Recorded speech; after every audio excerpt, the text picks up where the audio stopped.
Hi, piping thread வச்சு நம்ம piping பண்ண போகிறோம்.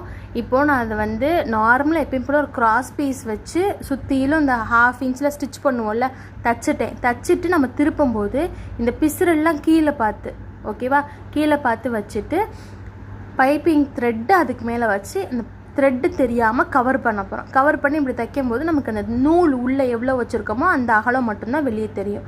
இப்போ பாருங்கள், இந்த 1/4 இன்ச்சுக்கு சுற்றி தைச்சிருக்கேன்னா இந்த துணி ஃபுல்லாக கீழே பார்த்து போயிடணும். அந்த நூல் கரெக்டாக நம்ம தைச்சிருக்க தையக்கு மேலே இந்த பைப்பிங் த்ரெட்டை வைக்கிறேன். வச்சுட்டு நம்ம எக்ஸ்ட்ரா இருக்கிற இந்த கிளாத்து நம்ம திருப்பி தைக்கணும்ல, இந்த கிளாத்தை ஒரு சுற்றுறேன். சுற்றிட்டு எல்லோவும் அந்த க்ரீனும் ஜாயின் ஆகிற இடம் இருக்குள்ள அந்த பள்ளம் மாதிரி, அந்த பள்ளத்துலேயே நம்ம இந்த பைப்பிங்கை தைக்க போகிறோம். இதுக்கு சிங்கிள் ஃபூட்ரு போடணும்னு அவசியம் கிடையாது. இது வந்து நகண்டுக்கிட்டே இருக்கும் சிங்கிள் ஃபூட்டர் இல்லாட்டி டபுள் ஃபூட்